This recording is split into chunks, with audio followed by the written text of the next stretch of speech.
Hello students, welcome back to Bhushan science which is more than just a class.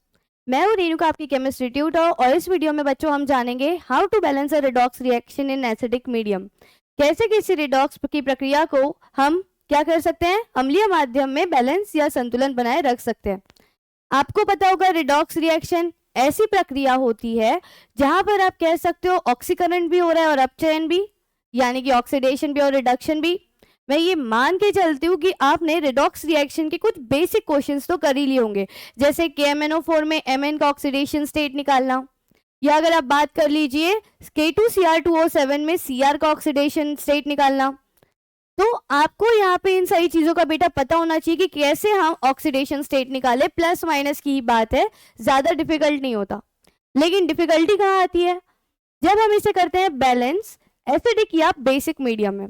तो इस video में मैं आपके इसी डाउट को और इसी छोटे छोटे स्टेप में जहां फंस जाते हैं उसे क्लियर करने के लिए इस वीडियो में बताऊंगी कैसे आप किसी रिएक्शन को बैलेंस कर सके। तो करेंगे एक क्वेश्चन, ताकि आपको इस वीडियो के अंत में कोई डाउट ना रहे और आप प्रॉपरली उस चीज को समझ के क्वेश्चंस आगे करते रहें।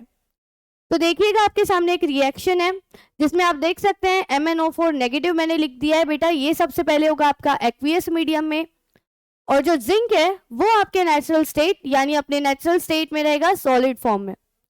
फिर MnO2 की बात करें तो ये रहेगा सॉलिड में, और ZnOH4 2 नेगेटिव ये बन जाएगा आपके एक्वियस मीडियम में। तो जहां पे भी आपको आयंस दिखते हैं समझ लीजिएगा वो एक्वियस मीडियम में बटा हुए इलेक्ट्रोलाइट के टुकड़े हैं। ठीक है, क्योंकि इलेक्ट्रोलाइट होता क्या है, बट जाता है अपने प्लस माइनस में, केटायन और एनायन में। तो देखिएगा रिएक्शन को सॉल्व कैसे करते हैं। जैसे आपको रिडॉक्स रिएक्शन के बारे में पता है, आपको यह भी पता होगा कि जहां ऑक्सीजन बढ़ रहा है, जहां ऑक्सीजन ऐड हो रहा है, मतलब वो ऑक्सीडेशन हो रहा है, और जहां ऑक्सीजन घट रहा हो या हाइड्रोजन ऐड हो रहा हो वहां पर आप कह सकते हैं कि रिडक्शन हो रहा है। तो करके देखते हैं दोनों तरीके से। एक पहला तरीका ये हुआ, दूसरा तरीका ये है कि जैसे जैसे प्लस चार्ज बढ़ते जा रहा है मतलब वहां ऑक्सीडेशन हो रहा है, और जैसे जैसे प्लस चार्ज घटते जा रहा है वहां पर रिडक्शन हो रहा है। तो यहाँ पर देखिएगा, मैं दो रिएक्शंस को, इस रिएक्शन को पहले सबसे पहले तोड़ूंगी दो भाग में, एक Mn के लिए और एक बच्चों आपके Zn के लिए। ठीक है, तो यहाँ पर स्टेप 1 लिख लीजिएगा, जहां पर हम एक रिएक्शन को दो भागों में तोड़ेंगे। तो पहला रिएक्शन है MnO4 नेगेटिव जो है कन्वर्ट हो रहा है MnO2 पे, और दूसरा है Zn जो है वो कन्वर्ट हो रहा है किसमें, ZnOH4 2 नेगेटिव में।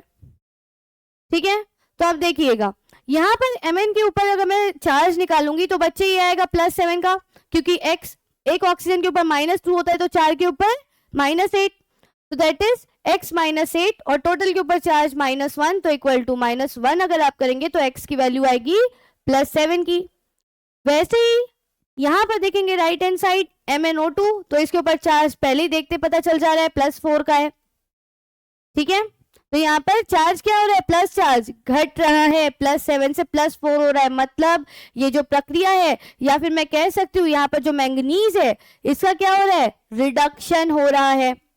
दूसरा तरीका ये भी देख सकते हो कि ऑक्सीजन जो है वो कम हो रहा है, मतलब अपचयन या रिडक्शन हो रहा है इसका।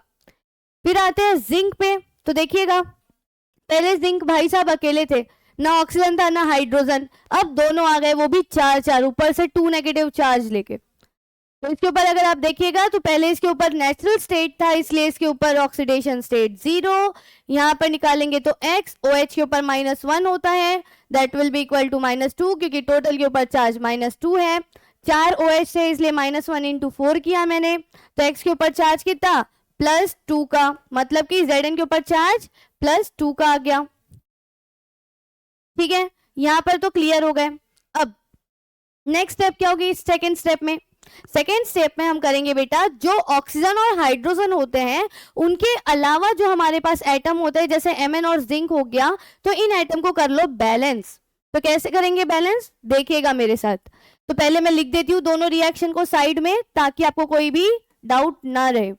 ठीक है, दैट इज MnO2, और यहाँ पर Zn जो था वो कन्वर्ट हो रहा था ZnOH4 2 नेगेटिव में। ठीक है, अब देखो सबसे पहले क्या करेंगे, Mn और Zn को हम बैलेंस करेंगे ऑक्सीजन और हाइड्रोजन के अलावा। तो लकीली इस क्वेश्चन में Mn और Zn क्या है, बैलेंस्ड है। अगर नहीं रहे तो आपको बैलेंस करना पड़ेगा। इधर 5 Mn है तो इधर भी होना चाहिए, इधर 6 Mn है तो इधर भी होने चाहिए, इस तरीके से बैलेंस करना है। तो मल्टीप्लीकेशन तो आपको आता ही होगा। अब यहाँ पर देखिएगा, अब क्या करेंगे, Mn और Zn क्योंकि बैलेंस्ड है, हम बढ़ेंगे ऑक्सीजन की तरफ। ठीक है, तो क्या करेंगे, पहले ऑक्सीजन को बैलेंस करो।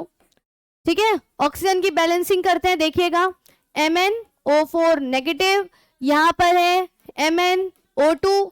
तो देखो इधर क्या है, ऑक्सीजन 4 है, ठीक है, इधर ऑक्सीजन 2 है। तो क्या करेंगे, ऑक्सीजन कहाँ ऐड करेंगे, इस साइड, क्योंकि उधर कमी है। तो क्या हम डायरेक्टली ऑक्सीजन को ऐड करके O2 लिख सकते हैं? नहीं लिख सकते। क्या आप किसी भी सॉलिड में या किसी भी कंपाउंड में, क्योंकि ये सॉलिड बन चुका है, इसमें गैस ऐड कर पाओगे क्या? नहीं कर पाओगे। तो कैसे करेंगे, उसके लिए हमें यहाँ पर क्या ऐड करना पड़ेगा, सॉलिड को गैस में कन्वर्ट करने के लिए पहले उसे गीला करना पड़ता है, उसके बाद उसमें क्या करोगे, थोड़ा और हीट दोगे तो वो टेम्परेचर से गैस बन जाएगा। तो यहाँ पर क्या ऐड करेंगे हम, H2O, ऑक्सीजन को बैलेंस करने के लिए। अब इधर ऑक्सीजन 4 है तो इधर भी ऑक्सीजन 4 होने चाहिए, कर दिया, लगा दिया, डन। अब देखते हैं सेकंड में Zn की बारी आती है। तो देखो Zn यहाँ पर देखना किस में कन्वर्ट हो रहा है, ZnOH4 टू नेगेटिव में। ठीक है, तो यहाँ पर करना क्या है बेटा, यहाँ पर अगर आपने H2O को ऐड किया है तो यहाँ पर भी तो कुछ ऐड करना पड़ेगा बैलेंस करने के लिए, कुछ तो ऐड करना पड़ेगा। तो क्या करेंगे, क्या यहाँ पर भी H2O बैलेंस कर दे, क्या यहाँ पर भी H2O को बैलेंस कर सकते हैं क्या? बिल्कुल कर सकते हैं। तो देखिएगा इस साइड कितने हाइड्रोजन और ऑक्सीजन दिख रहे हैं आपको, कितने हाइड्रोजन और ऑक्सीजन दिख रहे हैं, देखिएगा ध्यान से, दिख रहे हैं 4 ऑक्सीजन और 4 हाइड्रोजन है ना।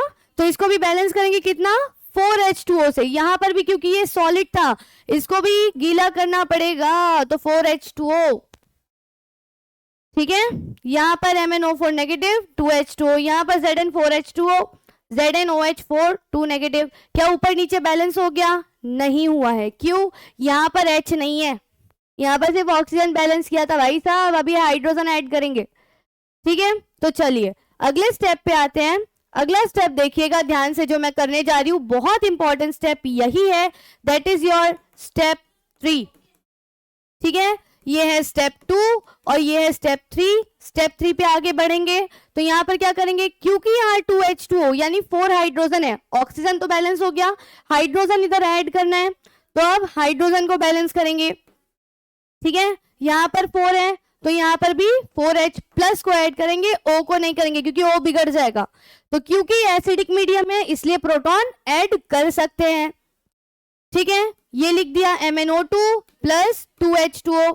यहाँ पर देखो रिएक्शन पे, यहाँ पर Zn4H2O। अब यहाँ पर हाइड्रोजन 8 है और यहाँ पर हाइड्रोजन सिर्फ 4 है, तो क्या करेंगे, राइट साइड पे H प्लस को ऐड करेंगे। तो यहाँ पर ZnOH4 जो आपका बना है 2 नेगेटिव प्लस 4H प्लस, क्योंकि यहाँ पर 4 हाइड्रोजन की कमी हो रही थी तो मैंने लगा दिया 4 हाइड्रोजन, यहाँ 8 थे यहाँ भी 8 हो गए। समझ में आई रिएक्शन, क्लियर हुआ पॉइंट। अब अगर आपको ये दोनों चीजें क्लियर हो रही हैं तो अब सिंपल कुछ नहीं करना है, इन दोनों रिएक्शन में पहले ध्यान दे देना है। जो हमने लास्ट टाइम सबसे पहला स्टेप जो हमने किया उसी चीज को याद करो। यहाँ पर चार्ज था बेटा +7 का, यहाँ चार्ज था +4 का, यहाँ था 0 और यहाँ था +2 का। तो अब चार्ज भी तो बैलेंस करना पड़ेगा ना, बैलेंस तो हम चार्ज कर रहे हैं, एटम तो हमारी बस एक क्या है, एक बहाना है। चार्ज हमें किसका करना है, सीधा सीधा बैलेंस किसका करना है, चार्ज का। तो इस रिएक्शन को मैं फिर से लिखती हूँ और ध्यान से समझिएगा। ठीक है, ये मैंने लिख दिया यहाँ पर क्या, MnO, यहाँ पर देख लो MnO4 2 नेगेटिव था, प्लस इधर क्या ऐड किया था हमने 4H प्लस, जो किस में कन्वर्ट हो रहा था, MnO2 प्लस, यहाँ पर आप लिख सकते हो 2H2O पे, ये लिख दिया, ये लो। अब आते हैं जिंक की बात की जाए तो जिंक के साथ में क्या ऐड हो रहा था हमारे पास में, H2O ऐड हो रहा था, दैट इज 4H2O। ये कन्वर्ट हो रहा है किसमें, ZnOH whole twice 2 negative plus 4H plus में, बैलेंस है रिएक्शन। ठीक है, क्योंकि यहाँ पर 3 चार्ज की कमी थी इसलिए मल्टीप्लाई करेंगे, यहाँ पर +7 था, यहाँ पर +4, यहाँ 0, यहाँ 2। तो अब क्रॉस मल्टीप्लाई करने की बारी आ गई चार्ज की, ताकि सब आपस में बैलेंस हो जाए। तो स्टेप 4 लिख लीजिएगा, cross multiply with difference of electron. क्या करेंगे? विथ डिफरेंस ऑफ इलेक्ट्रॉन से क्रॉस मल्टीप्लाई करेंगे। यहाँ पर 2 का चार्ज से कमी थी तो 2 को ऊपर मल्टीप्लाई करेंगे, ऊपर वाले में 3 चार्ज की कमी थी इसलिए नीचे वाले में 3 से मल्टीप्लाई करेंगे। तो यहाँ पर क्रॉस मल्टीप्लाई कर लीजिए इस तरीके से। समझ में आई बात? करते हैं चलो। तो 2MnO4 2 नेगेटिव प्लस यहाँ पर 2 × 4 ये हो जाएगा आपका 8H प्लस ये हो जाएगा 2MnO2 प्लस 4H2O। ठीक है, दूसरी रिएक्शन 3 से लिखनी है। सो 3Zn प्लस 12H2O, यहाँ पर हो गया 3ZnOH whole twice 2 negative plus 4 से हो गया ये 12H2। ठीक है, 12H प्लस। चलो बन गया। अब देखो दोनों साइड रिएक्शन यहां पर आती है फाइनल रिएक्शन। इस फाइनल रिएक्शन को ध्यान दे देना। यहां पर करना क्या है, यहां पर भी H2O है, यहां पर भी H2O है, इधर इधर लेके जाओगे तो यहां पर क्या बच जाएगा? 8H2O बच जाएगा। इसको कैंसिल करेंगे तो यहां पर H प्लस है, कितने हैं? 8, उधर कितने हैं? 12, तो यहां से भी कैंसिल हो जाएगा। कितना बच जाएगा? 4H plus. अब जब आप फाइनल रिएक्शन बच्चों लिखने जाओगे तो वो रिएक्शन आपकी बैलेंस्ड रिएक्शन बनेगी, चाहे मैंगनीज बोलो, ऑक्सीजन बोलो, हाइड्रोजन बोलो, चार्ज बोलो या जिंक बोलो, सब बैलेंस्ड मिलेगा आपको। तो अब करते हैं बैलेंस इस रिएक्शन को। देखिएगा यहाँ पर 2MnO4 2 नेगेटिव जोड़ रही हूं मैं आपस में रिएक्शन को वापस, प्लस यहाँ पर 3Zn प्लस 8H2O। रिएक्शन यहाँ पर हो रही है 2MnO2 प्लस यहां पर देखो कितना बचा है? 3Zn OH whole twice 2 negative plus 4H plus की। ये रही आपकी फाइनल रिएक्शन। तो इसी तरीके से हम किसी रिएक्शन को बच्चे बैलेंस करते हैं, किसमें? आपके एसिडिक मीडियम में। तो अगर इस रिएक्शन को आप ध्यान से देखिएगा, तो इस वीडियो को अगर आप ध्यान से समझिएगा तो 4 स्टेप में आपकी रिएक्शन पूरी बैलेंस हो जाती है। आप कहीं भी किसी से भी पूछोगे यही शॉर्ट ट्रिक होती है। और ध्यान दीजिएगा कि इसी तरीके से आपको किसी रिएक्शन को बेटा बैलेंस करना है, किसमें? आपके स्पेसिफिकली आप कह सकते हो जो भी आपके एसिडिक मीडियम है उसमें। तो आई होप आपको ये वीडियो प्रॉपरली समझ में आई होगी। और इसी तरीके से बच्चों अगर आपको कोई और रिएक्शन को बैलेंस करना है तो नीचे कमेंट जरूर कीजिएगा। अगर आपको लगता है कि बेसिक मीडियम में करना है तो भी बताइएगा। मैं जरूर इसी तरीके से वीडियो लेकर आते रहूंगी आपके लिए, ताकि आप इजीली इस रिएक्शन को क्या कर सके, बैलेंस और सॉल्व करना सीख सके और अपने मार्क्स और अपनी रैंक आगे बढ़ाते रह सके। तो तब तक के लिए जुड़े रहिएगा भूषण साइंस से, विच is more than just a class. जल्दी मिलते हैं, बाय बाय, टेक केयर।